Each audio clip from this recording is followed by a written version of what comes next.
The people in your social club, that means the people maybe you have a hobby with, whether it's eating, dining, movies, whatever, okay? You have a hobby. You're in a parade crew, okay? Whatever. Those are not the same people that are going to be your friends when you're not in that social club. For the most part. Why? Because your friendship was based around that social club. So when you can't afford to be a part of that social club, it's not that they dislike you or I don't think you should take it personally. All right. But they just have nothing in common with you anymore because that's what the friendship was built around. Happy Tuesday evening. As you know, I am here in Tampa Bay and we are waiting out Hurricane Milton's arrival sometime tomorrow evening. I pray I have power. I pray that everyone else has power. We know we're going to lose some power, but most we can do at this point is pray and be prepared. It's hitting about 8 o'clock, so if you don't see this on Tuesday evening, have a very safe Wednesday, especially if you're in Florida. Otherwise, have a great work day. All right, so we're going to look at a story here. It's called A Boomer Lives on $1,768 Monthly Social Security and says she's a few $100s away from losing access to necessities. As you know, I became a teacher at 38, and I'm a third-generation teacher.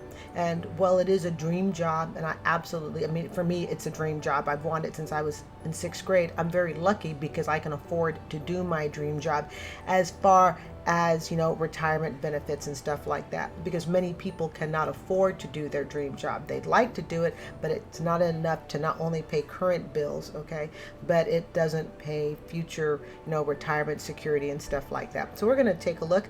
I have skimmed this article briefly, but I've not gone over it with a fine-tooth comb, but it's clear to me it's very relevant to this channel. So let's take a look at this lady's Social Security story. Thanks so much for joining me. All right, it says here, Michelle Russell, 70, regularly met her closest friends for music and margaritas. It was their tradition.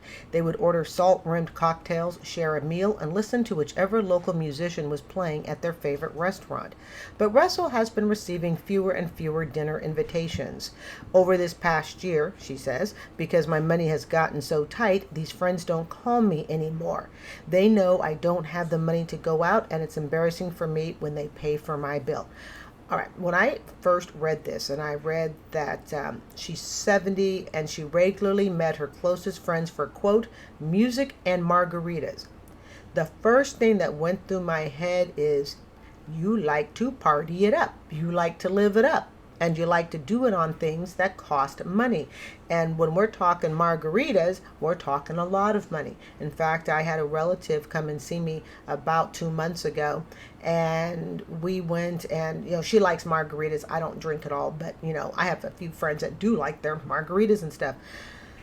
Oh, family, someone like me who does not drink alcohol at all, dropping $12 to $18. I think it's around $12-15 for one drink. It blows my mind. I'm not going to tell, family and friends how to spend their money, whatever they wish. I spend my money on YouTube, right?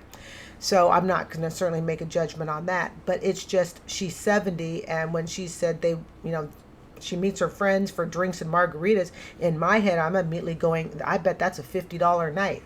A couple margaritas, some snacks all around, right? So that's just what's going on in my mind. She says she's getting fewer and fewer dinner invitations.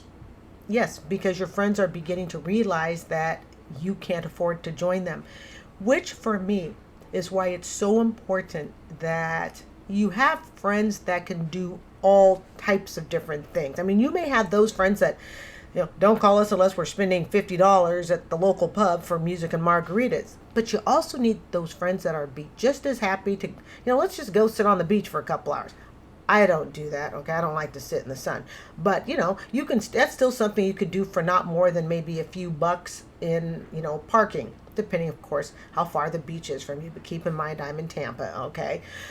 You also need those friends that perhaps just like to be homebodies. It's important that you have friends that can do more than just one thing. And it doesn't have to be from the same person. Okay, I know in my personal life, I have friends that I can discuss the gym with.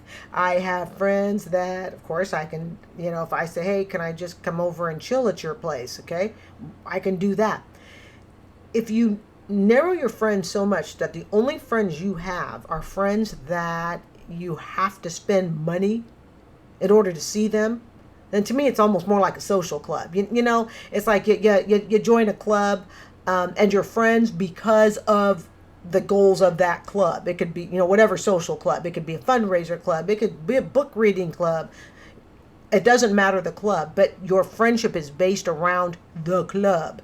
So in this case, if she says here she's getting fewer dinner invitations, that tells me that group of people that she was hanging out with, and there's nothing wrong with it. They're a dinner group, they like to go out, get music and margaritas. But she didn't invest time in making friends, let's say with people like me. Okay, I know I'm out of her age bracket, but still, let's say she didn't spend her time, with someone like me going, hey, how about, I make us a bundt cake and we kick back on the couch and watch a little bit of Netflix or something. In other words, she needs to have invested time in making friends that can do something other than just be part of a dinner club, because that is expensive. Continuing on with the article, the Huntsville, Alabama resident lives on her 1,768 monthly Social Security check, according to documents reviewed by Business Insider. Russell doesn't have any savings. Oh, jeez. Like I said, I didn't read this whole thing, okay? I just skimmed it. Russell doesn't have any savings and sometimes has to buy groceries and gas with her credit card. Rent for her small apartment takes up more than half of her monthly income. Okay, I learned well in my 20s that you cannot live off of Social Security. I learned that in my 20s. As messed up as my bankruptcy was, over credit cards at approximately 24 or so, as rough as my auto possession was for my Nissan Maxima 10 years later at about 32, as rough as my financial situation has been, there's one thing that I was taught, and I believe it came from my parents, because it didn't come from the school system, I can tell you that, okay? It came from my parents and just articles that I read, and that was you cannot rely on Social Security to be your main, form of retirement. You can't do it, because if you try to rely on Social Security, I mean, that's like one leg of the three-legged stool. Now, the traditional three-legged stool, for those who may not know, was a Social Security check, your pension, and of course your Social Security was partly based on how much you made at your main job, so that would help determine your pension and your Social Security, and then your own personal savings as well. She clearly, somewhere along the line, either was not taught that, and I kind of have I'm not going to falter, but I have a hard time that by the time you're 70, or even by the time you're 50, and I'm even going to push it and say by the time you're 40, okay, but I have a hard time believing you don't know that Social Security alone doesn't work. I think what happens is that people know that Social Security alone doesn't work, but, in other words, it's not enough to retire on, but people dismiss it. They ignore it because it seems so far away. But like I said, even for all of my mishaps, I always knew that Social Security was not enough. It was, I'm telling you, my parents who taught it to me. Not like directly, excuse me, but because I knew they had their pensions, and I knew they had their private savings, and I knew they had their Social Security check, and that was kind of modeled to me. The fact that she doesn't have any savings, now I'm going to try to put some pieces here together, and I might be wrong, all right, and I leave room to backtrack if I am, okay? She has no savings. Excuse me, hold on. If you look at the fact that here she is, she's 70. Okay, she has no savings. But what does she do with her life? Oh, she spends it, what did we learn earlier? On food, margaritas, and fun friends. So if she's lived her life, most of that live only once, fear of missing out, that FOMO stuff, okay? Is it really a surprise that she doesn't have Social Security savings? Because she's going into her 70s saying, my friends don't call me anymore because basically I'm broke. Because those are the friends that you hung around. I'm not saying her friends are broke, but when you Like I said, when you establish your entire social life around people who only spend money, it almost sounds like it was more, like I said, it was more of a social club, because there's something that I've learned about social clubs, and that you should know too if you don't already know, especially for you younger folks. Okay, the people in your social club, that means the people maybe you have a hobby with, whether it's eating, dining, movies, whatever. Okay, you have a hobby, you're in a parade crew, okay, whatever. Those are not the same people that are going to be your friends when you're not in that social club, for the most part. Why? Because your friendship was based around that social club. So when you can't afford to be a part of that social club, it's not that they dislike you, or I don't think you should take it personally. All right. But they just have nothing in common with you anymore, because that's what the friendship was built around. And of course, at 57, like I am today, I'm speaking from experience. Okay. I used to be part of a parade crew, a very large parade crew here in Tampa, for part of Gasparilla. All right. Once I was divorced. Have I ever heard from a single person on that parade crew? No. Because even though we were friends on the parade crew and we did, all sorts of activities together, a lot of those activities, they all involve spending money that I do not have to continue being on the parade crew. All right. It was something I did with my ex. I don't have the finances to be on the parade crew. And so I had to bow out of it for obviously multiple reasons. Okay. Because it was activity I did with my ex-husband. But you realize, and I always kind of knew, but I mean, I was old enough to know, they're not the same people you're going to call when you say, I have 2 cents and I can't afford to do anything. Hey, you want to come over and have some tea? They're not going to be the same people. It doesn't mean that they don't like you. It doesn't make them, enemies or anything else. It just simply means your interpret what you saw in them as these close, dear friends. They really weren't. And they never were. Because if they had been, they would keep talking to you. Even if it was, okay, come over, have tea and cake. After working most of her adult life, Russell didn't think her retirement would look like this. She isn't alone. Now this is interesting, okay? She says, after working most of her adult life, she didn't think her retirement would look like this. Why would it not? Because oftentimes I think your retirement is nothing more than a snapshot of your younger years. It's kind of like your health in your 50s and 60s. I was discussing this with a friend of mine the other day at a school.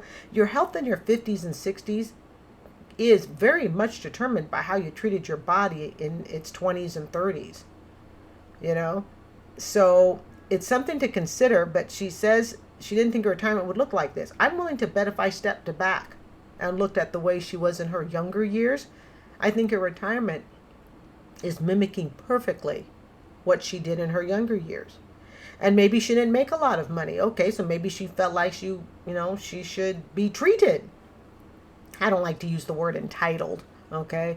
But maybe she felt like, I don't make that much. That could be the case. Maybe she made lots, and as we know from the Dave Ramsey commentaries that I've done, people can make $200,000 a year plus and be broke. Okay, they'd be more broke than me, a single school teacher. So if she really looked at it honestly, she shouldn't be surprised. She really shouldn't. Because a person who retires, you don't have to retire rich, but just comfortably. That's what I'm shooting for. Comfortable retirement. I don't need to be rich. I don't need to go live on a golf course and go travel across the globe. Okay, I'd like to maybe, once a year, twice if I'm lucky, to go see family or one good friend somewhere in the United States. All right? So when she says she didn't think her retirement would look like this, it tells you at some point she did think about it. But it was that part denial of, it's so far away. And the other part of is, I'll just figure it out when I get there. You cannot afford to figure out, family, your retirement when you get there. It says she isn't alone. No, she's got lots of company. A fifth of Americans over 50 lack adequate retirement savings, and many of those who do have savings worry they'll outlive what's in the bank. Now, I just talked about that earlier, family. Monthly Social Security checks aren't enough for most baby boomers to live on. Many have told Business Insider they struggle to afford food, housing, and health care. That's pretty common if you do nothing to save for retirement. And we can say that, oh, well, people are low income, so they don't have any money. They couldn't earn enough. But how is it that you can talk to people who are janitors and they can retire as millionaires? It's not illogical. I've read stories like that. And how is it you can have people who make 200,000-300,000 a year and they're broke? They're broke at 60 and they're trying to scrape their way out of the bottom of the barrel. If your retirement years are a reflection of how you have lived your earlier years, then it's really not a wonder that the person who lived a much more modest or even impoverished life, but really worked to live within their means, it's no wonder that they actually retire better than the person who made more money and is struggling. If we can assume that your retirement years, or when you are preparing to retire, it's a reflection of your younger years. These financial challenges are also feeling a loneliness crisis for older adults. On such a tight budget, boomers like Russell don't have anything left to spend at restaurants with friends or on travel to see family. We got to get out of the idea of thinking that retirement is all about travel, and eating at restaurants. I think it's fed to us, and I think that's part of the reason. I have seen articles on this, okay? It's part of the reason people feel like they don't have enough to retire, when maybe you actually do have enough to retire. Maybe you have enough to live in 840 square feet, afford your HOA fees, okay? Travel to a state to, go see family. But we don't have enough to go travel the globe, eat at restaurants every single Saturday night, party it up with $12 margaritas with our besties. It's something to consider.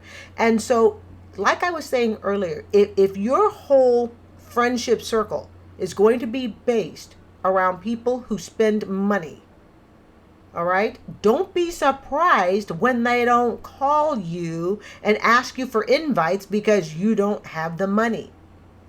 Why not base it around people who like to sit around and play cards? Saturday night, let's go play cards. Why not base it around people, like I said, who like to just, let's just take an afternoon at the beach. Go kick back on the sand, bring some sandwiches. I mean, we can sit there and we can say these things are, that's corny and stupid. But to me, what's stupid is getting to 70 and you've spent all your money on margaritas and listening to band music. No insult to those band people, okay? I'm not talking about band people themselves, but come on. And some people say, oh, you're so boring. I've been told that. Okay, yes, I have. I've been told that I'm boring. I don't go do anything. It's not that I don't want to do anything. I'm not going to do anything. It's going to put me at financial risk. And yeah, I'm conservative. Okay, yeah. It is what it is. And if I do spend money, it's going to be on something kind of big. Like I would rather save it and get something big, like my computer deck here. Okay, if I look at this few $1,000 computer deck, how many margaritas out, would it take to buy this? So I gave up a whole bunch of margaritas out. Again, I don't drink, but I think you get my point. So yeah, you're going to feel lonely if you spend all your time only hanging out with people who spend money. Not every adult, okay, of any age, not every adult is out to spend money. I know plenty of adults. We are totally happy, going to, I go to their place, I kick back. I have a surrogate mommy, okay? I like to go to her place, kick back. Sometimes I spend the night, okay? I have other friends. We just kick back. I have another gal pal, my best friend here in Tampa. I saw her today. We went to Panera. I ordered my $4 bagel. You need to make friends that can do more than just spend money. And perhaps she needs, the lady in this article, she needs to tweak her idea of what fun is. If you look at things that are financially responsible, if you look at things that help you to be financially responsible and you look at it as, oh my God, I'm boring, oh my Jesus, I have no fun, and that's how you look at it, then don't be surprised when you're her and you're living on a $1,700 a month Social Security check. Because I'm telling you, mark my words, this could have been changed. She's 70. You're just going to have a hard time convincing me that between the time you were an adult and 70 years old, you could save nothing. Just saying. If you make friends, then it's, well, hey, why don't we go to lunch? She said. Without me working, there is no money for that. It goes away. So you become very, very isolated. I am living proof at 57 years old that I am not isolated just because I don't spend money out. I have plenty of friends. I mean, I have a whole bunch. Who has a whole bunch of really, really good friends? To me, your best friends, they're the people you could call at 2 o'clock in the morning and go, yo, I'm in trouble with the police. Come save me. Okay? Or, yo, I'm in trouble. Don't tell anybody, but I need you to come to this address and get me out. Okay? Those are and it's 2 o'clock in the morning and they will crawl themselves out of bed to come pick your sorry ass up. Okay? Those are your friends. When she says here that, why don't we go to lunch? Without her working, there's no money. It goes away. Then you need to pick better friends. She needs to pick better friends. If the only time I can see you is if I'm spending money, that's a problem in my book. If the only time you can see me, I require you to spend money, that's also a problem.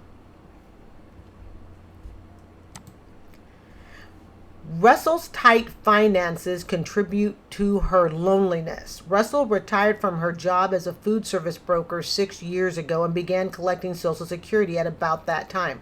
Her late husband was a police officer, but they married later in life, so Russell said she didn't qualify for his spousal pension benefit. Okay, her late husband was a police officer. Oh, okay. So the pension may have gone possibly to the first wife or kids or something like that. Over the past few years, Russell used any retirement savings she had to pay unexpected expenses like medical bills or car repairs. Okay, that's a savings account. We can't confuse our savings account with our retirement account. She's trying to play both sides of the savings. It's going to be a retirement account and a savings account. It doesn't work that way. It's either a retirement account or it's a savings account. Now, you might have designated it as a retirement account and then you broke it and it moved to a savings account. But then you need to acknowledge that you have no retirement account. She has been in and out of part-time. Oh, excuse me. Let me back up. Over the past few years, Russell has used any retirement savings she had to pay unexpected expenses like medical bills or car repairs. Sorry, I just repeated that. She has been in and out of part-time jobs, working at a convenience store, Walmart, and local, probably says liquor store or something like that. Hey, I was right. The paychecks help boost her finances and pay for social outings like her music and margarita nights. Lady, you need to get off the music and the margaritas. But Russell said she more recently had struggled to find work. It's increasingly difficult to be hired at her age, she said. Because of my age, I do have limitations. No, I can't go in and pick up 50 pounds. I can't stand on my feet for 8 hours at a time. All right, let's back up here. How much of her savings was used for music and margaritas? And I'm only saying music and margaritas, family, because that's how they're saying it in the story. How much money was blown on margaritas? Now, I am not saying that her margaritas are the reason she's broke. It could be, though. But what I am saying is it wasn't just margaritas. It was rounds of appetizers. Hey, my treat. I'm buying for the crowd. All right? Or even if it wasn't that, it's for yourself. She really loves her margaritas. But do you love them so much that if she could do it again, knowing that it was going to put her in poverty in her senior retirement years, add up those margaritas. Again, I'm not saying it's just the margaritas, but the music and margaritas are a snapshot of a life lived, probably not with the most cautious financial responsibility, if I might say so. And of course, as you get older, yes, you need to think about physical limitations. I'm 57. I can stand on my feet for about 30 minutes using my brace. With my brace, I might be able to stand a little longer, not much longer, a little bit. And that's still on a good day. There are days I can't stand with my brace at all. She didn't think about the consequences of her actions. She should have thought years ago about physical limitations. Sometimes I see roofers here in Florida and stuff. And of course, they're all kind of young. But I think to myself, man, what are their backs going to be like? After doing roofing for 10, 15 years, what are they going to do for a second job, a second career when they can't use their physical body anymore? How are they going to develop their mind so they can do something that allows them to sit down? These are things that she should have thought about. I get the impression she's lived a lot of her life in denial. Russell lives alone in a 700 square foot apartment with her dog Pete. She pays nearly $900 a month, more than half of her Social Security income, making her severely rent burdened. Okay, so she lives in 700 square feet and she has a $900 a month rent, which is half her Social Security. On top of housing costs, she also has to pay her electricity bill, cell phone, and insurance bills. She previously lived with her adult son to save money, but moved out last year when he got married. She tries to avoid asking her children for financial help. So she lives in 700 square feet. I live in 840. She pays $900 a month. Now imagine if she had lightened up on those good times with the music and margaritas. Would even that $900 a month in rent be so horrible if she, let's say she had a 6-figure savings account, which is what I'm saving up for. I'm saving up for a multi-6-figure savings account that I will draw on as an annuity, so it will pay for the rest of my life to go with what will be my teacher pension. And if I retire at 67, I'll have a 30-year pension because I'm in year 19 right now, plus Social Security. So I should be fine. But if the three-legged stool is your private savings, your Social Security, and a pension or some 401k, 403b, whatever, okay, hopefully of significance, I still think the defined pension is the best, and clearly it is, but it's also the most expensive, and this is why corporations don't offer it anymore. They're really now only found in state, city, and government jobs, and maybe like, your electrical union or something like that. But imagine if she had even one more leg of that three-legged stool. Just one more leg. What an incredible difference it would make. Even though I'm only starting to save cash. Yeah, I'm only starting, folks, in 2025 to save cash.